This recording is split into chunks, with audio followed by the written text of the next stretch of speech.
Alright, Zero Cool here, back again with another video, and I'm here with Gangster KT. How you doing, my man? What's going on, guys? Hey, good to see you, ZKG. Thanks for having me, bud. And we are going to be talking about these new room rules that we got, and I figured somebody's probably got to have an interesting opinion on these because they're not too similar to what we already have, but they look fun. A little bit. The global rules coming in right off the bat, obviously they're meant for a brand new team coming out. Figuring it, Superior 6 and Sinister 6 kind of intertwined, which is pretty unique for, they never really do those, you know, plug and play type thing, but this whole Sinister 6, everybody with the Sinister 6 tag is plug and play. So how do you feel about being able to intertwine some of them? I think it's interesting, and I'll say I don't have it figured out yet. That's one thing for sure, but I think the way that this new patch is going to be and how many characters are getting reworked or new characters and them all having this tag for Crucible, it's going to allow more theory crafting. To your point, maybe some more plug and play and getting creative with how you use them. And Yeah. that's always a good thing, right? Like in general, that's a good thing, so. Yeah, we definitely need more plug and play options. It gives us more versatility. Some of the older characters that we have mistakenly spent some resources on that we kind of totally regret will probably be able to be useful now. But the global rules, at least for the top part for the Sinister Six, they're offense and defense. So depending on what you want to do, you could throw them on offense or defense. But the 200% focus and then 15% max barrier, and then gain defense up on spawn. I'm now coming into Crucible seeing a scroll every now and then, and when you see scroll, if you spawn with any effects, damn. Which is why, you pretty much he's gonna take a turn, and you want characters that either go faster or either have the speed in there. But the 200% focus kind of negates Apocalypse right away. So, and that's for the Sinister Six side. So that's for every Sinister Six member. So I'm sitting there going, ooh, who could I? Ooh, I don't know. Yeah, But the barrier, that's really interesting. yeah, I think barrier is kind of negligible overall. I mean, it's good, but it's kind of like a little more max health, right? And a lot of characters now remove barrier too, so I think it's nice as an also ram, but that focus is really interesting. And then I'm trying to figure out what does it mean by unsuccessful attack. Superior 6 characters get the barrier, but they also remove revive once. So it's like if they don't block it, I'm guessing, obviously evade and deflect would be not, you know, a successful attack because they miss, but right, would it also count for blocking too? Like, I still attacked them. It hit. I don't know. I would guess it would, but I'm guessing. I have no clue. That's definitely a good question. I'm gonna have to. So in that remove revive once could be important. I think in that, you know, the barrier again, not a huge deal maybe, but revive once could be. So need to know how that works. And then on defense, I kind of like this where it says after each completed attempt, gain a stack of exhausted, kind of the way we do in war, and canceled combats will not add exhausted. So would it be kind of like I guess this would have been perfect for room 2 with Bifrost. Like, you're damn, I did knock one of them out, but I know I could have did better if I just went into it again, and hopefully it works. But then, okay, what if I keep it, but I only knocked out one of the Bifrost, but now I get exhausted? Like, which one would be? Maybe I could do better on the actual, you know, turn bonus this go around. But then the next go around, I suck. And now I'm out 400 points plus whatever the turn bonus was. So yeah, how do you feel about the exhausted? So I don't know, ZKG. I'm kind of torn on this one. Overall, I'd say it's probably a good thing. Like some of the most frustrating I get is recently, your example. It's like I hit that while in Crucible I'm fighting scrolls all the time, and then I just drop back down, and then I'll climb my way up, and then hit a wall and drop. So I think it'll help with that. But as someone who's about to get scroll, I'm not sure if I like it because I want people to not be able to beat me once I get them. So overall, I do think it's probably a good thing, but it will be interesting how that theory crafts and with the efficiency points there on like an easier second attack. All right, room 1, teamwork. On defense and offense, on ally turn, striker characters gain assist now. So, oof. There's a lot of strikers out there. I don't. Obviously, we need. Well, there's no reason for. I mean, obviously, there's a reason for vulnerable, but if the strikers are around there, they're already assisting, or if they got the assist mechanic, then they're getting assist now. Wow, this could be extremely powerful for a lot of characters. Any in mind you got? So I think this one's really fun, and one where you're going to plan your team based on the rules instead of the rule just being a slight modifier to the match. So to your point, I think natural strikers are good, and then I'm really going to look at this at first as trying to see like what existing team that maybe has a few natural strikers could I modify the other characters to striker and they'd still perform the same way. Versus trying to take in maybe like a mega, 5 biggest striker team. But we'll see how that goes. But I think it's going to be really interesting, and have a fast striker and the rest strikers, and you can just one shot someone right off the bat. That could really be fun. Gamora seems really fun about right now. If Nebula could put a vulnerable on somebody and then boom, Gamora's targeting the same one. Oh. Yeah, that's gonna be deadly. Yeah.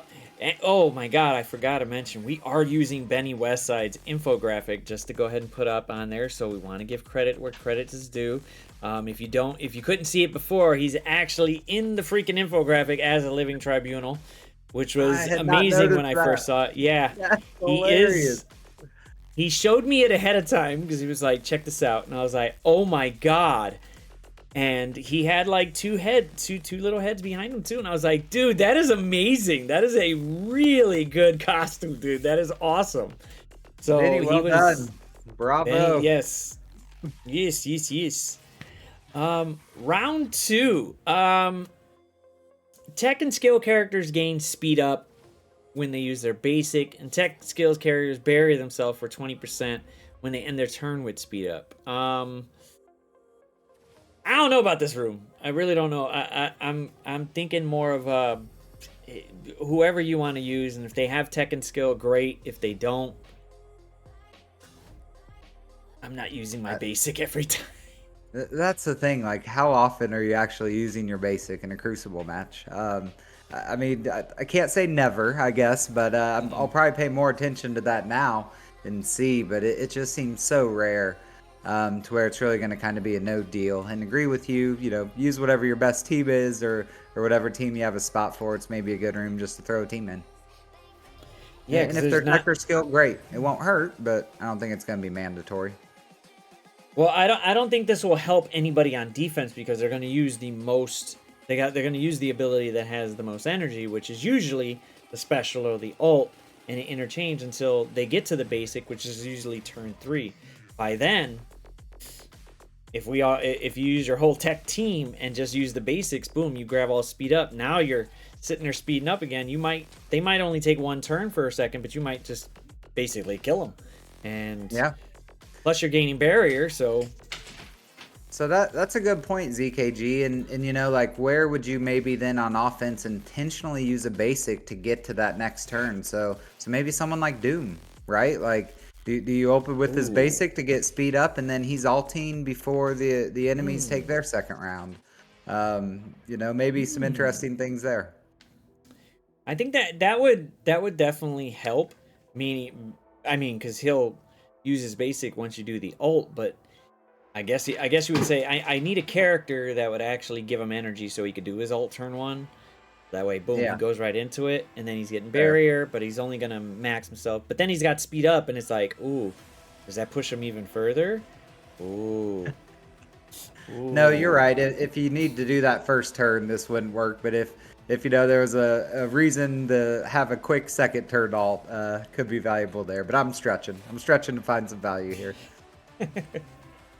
Okay, room 3, corrupting power. On defense, ultimate abilities cost 2 less, which we were used to before already. But when using an ultimate ability, characters spread all negative effects from self to adjacent allies. It's different. I'm. it- it's basically giving you an uppercut, right? When you want to use the big move, like you're coming in giving the big move, but here you go, bam, just and Infinity Watch is the first one to come to because they spawn with immunity. So it's like, ooh, okay, but are there any others that could spawn with immunity or any characters that would? Hopefully, you put them adjacent to whoever you're going to use your ult because granted, most turn 1 abilities you probably won't have some negative effects, but then again, depends on which team goes first. Exactly. I think this is really going to be variable depending on what's on defense and how this will impact you.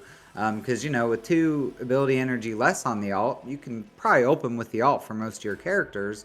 And hopefully you don't have, maybe you have a bleed or something. Who knows? Obviously, if you have ability block, kind of the most important debuff, you can't use your alt. But, spreading slow, spreading immune or disrupt, that could really change a match. So you got to be careful here. Yeah, especially if their ult's gonna gain them a lot of positive effects, but they got disrupted, and now they're spreading it, and now they're screwed. But this could be relatively interesting. Gotta make. I think anybody that cleanses would be great. If they don't, then hopefully they do enough damage to knock some teams out. Especially since we're so used to having the room 6 that we have now, but it's for special and ultimate. But there's no big consequence to us using it. Now there Yeah. is. Now there's Yeah. a negative consequence, which, oh wow, that was a good segue there for both negative consequence. That's cute. Um, Nice. but I'm thinking this is either gonna be Infinity Watch or, oh, I don't know, unsure. I gotta really think about it. Or trying to figure out who I could put in there if I don't want to use Infinity Watch here. That would be the big one. Yeah, I think Infinity Watch, right? Like teams that start with immunity, maybe a team like New Avengers, or if there's teams that start with dodges, because if they're dodging, then they aren't getting negative effects right off the bat. So that's maybe another way to try and leverage this. Um, Overall, I think, there will probably be creative things found over time, but I'm really not going to pay too much attention to that initially. I think again, when characters are using their alts, there's probably not that many negative effects on the field, so I don't see that changing a match right now. I'm sure people will find ways to change that over time, but initially, I don't think that part's going to be match changing. It'll be just the 2 less on the ultimate ability that we're used to. Okay, room 4, special ops. On defense and offense, on successful dodge gain stealth, and then characters with stealth gain 20% damage. I'm not seeing this as a big, I don't know, a big advantage. This feels more like another blank room. Yeah. But then again, when you think about it, all right, if somebody goes into stealth and are getting more damage, somebody like Gambit could be a pain if you don't stun him right away or get him, to where he can't do anything or blind him. However, if he gets that 20% extra damage with the piercing damage that he's gonna get off his ping, yeah, I don't want Pretty to. I don't want to nasty. help him out at all. I definitely don't want to help him out. Yeah, that he could definitely be nasty in there. It's not much, but like a team like Darkhold where they go into stealth when they get below 50%, I could see them getting a little value from this room relative to another room. I agree with you. The dodge isn't big. Like, don't run and put your web warriors in this room. It's just not going to be worth Yeah, that. Web Warriors. But teams you're already using that do have natural stealth, that can only help. And I think that's where it'll be leveraged, but probably won't change the overall dynamics. Well, I mean, for Dormammu, that would be big because he does go into stealth eventually. Secret Defenders, big time, he's all right, but unless you got him supremely maxed out, he's not proving to be that big of a problem. But whoever does have Super Scroll, Yay Yeah. for you. That 20% extra damage from Super Skrull is basically another big old AoE that he's just gonna nuke somebody. So, but Yeah, I'm starting to see him, and that's the part I'm scared of. If they put a Super Skrull in here with some team, and I'm like, this fool just went into dodge. yeah, that Well, would definitely be scary. Super Scroll, I don't think needs much more power. I think he's doing okay right mm-mm. now, overall. So, but I think another maybe creative place to use him here as well. So we will see. Mutant immune system. Mutant characters clear all negative effects from self and heal for 10% of max health per negative effect cleared. Okay, so if you weren't going to use mutants in 4, might as well throw them in 5. And this is I'm kind of thinking like, okay, if you did have a built up astonishing X-Men and they were, somewhat above 1 million or 2, and they could take they could take at least one turn, them clearing the amount of effects you could put on them would be disastrous, because once they heal, it's like, oh, well, I did nothing. I basically Yeah. did nothing. Yeah, that's fair, and Beast is doing some of that. He's got the clear and the heal with that too, and gets the turn meter when they go below health. But yeah, I think that's an interesting team there. I felt when I saw this that they are just forever committed to having us have unlimited in 5, and they may not end up being the best there, but that's what came to mind for me again. Probably start by throwing unlimited in there, seeing what they do, and go from there. I was thinking maybe Death Seed, because even if you do go first, they'd clear the blind on their turn when they go. So then it's like, ooh, okay, this isn't working out right, because I was expecting for them to be blind, but now they're not, and now they're hitting me just as hard as I hit them. So it's like, ooh, not cool. And hopefully we don't That's die. that's a good call. They might play well in there for that dynamic exactly. Like people would normally do the mirror match, and then it'd change it up. It'd probably add more RNG to it. So that's a good call, ZKG. Hadn't thought about them. Yeah, I'm sitting there going, if they get stuck with the blind, this is gonna be an easy match. Oh wait, they won't get stuck with the blind because they'll take a turn, and then he's gonna nuke you with his ult. AA will just come out of nowhere, boom, gone, and you're like, oh well, that happened.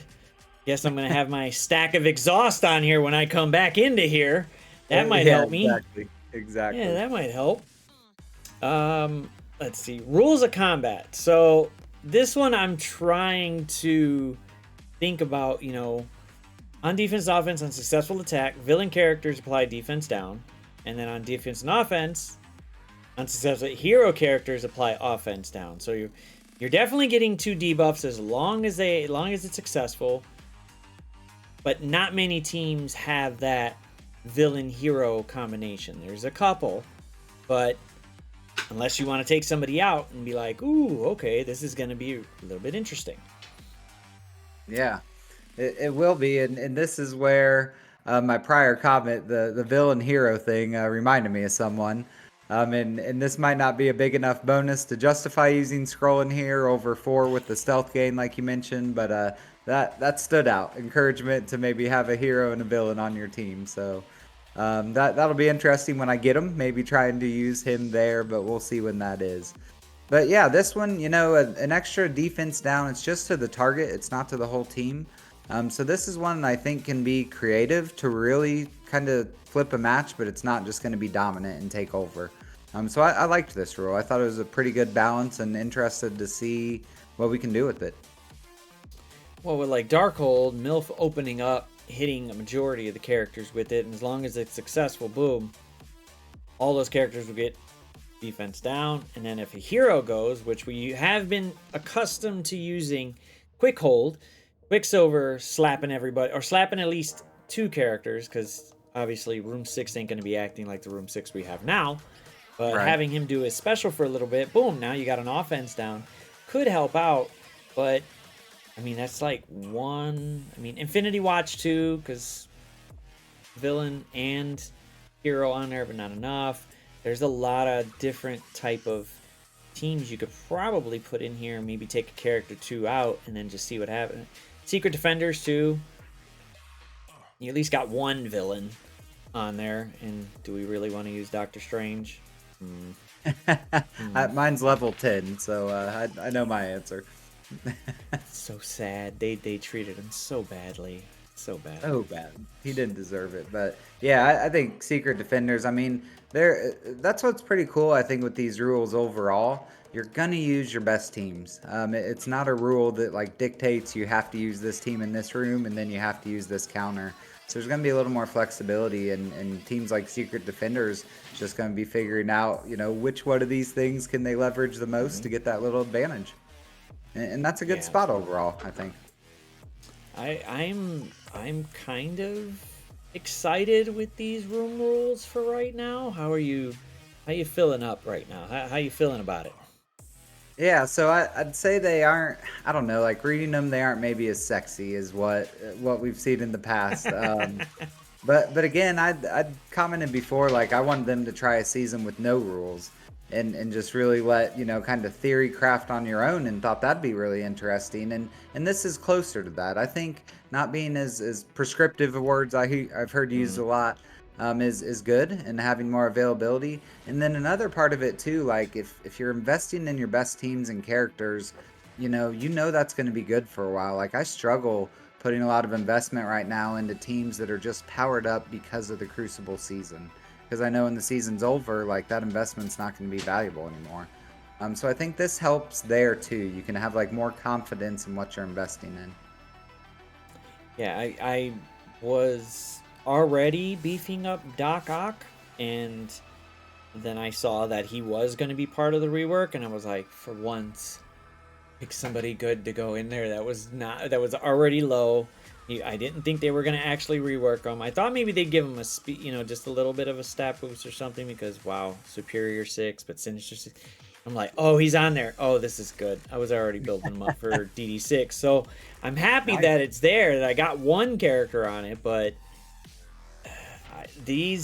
I do like the fact that they're not as specific as to, hey, you need to put this team in here for sure, otherwise it's not gonna work. And I'm happy with it. They're using some more broader broader traits there, so you got to go, ooh, do I really want to take maybe one character off a team and throw maybe another tech or skill in here just to see what happens? They're probably going to use their basic eventually. Maybe it'll help.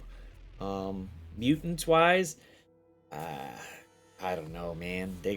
Safeguard would definitely, yeah, it's not really gonna matter in there. It's just the Death Seed one is really, don't throw Death Seed in there, please don't.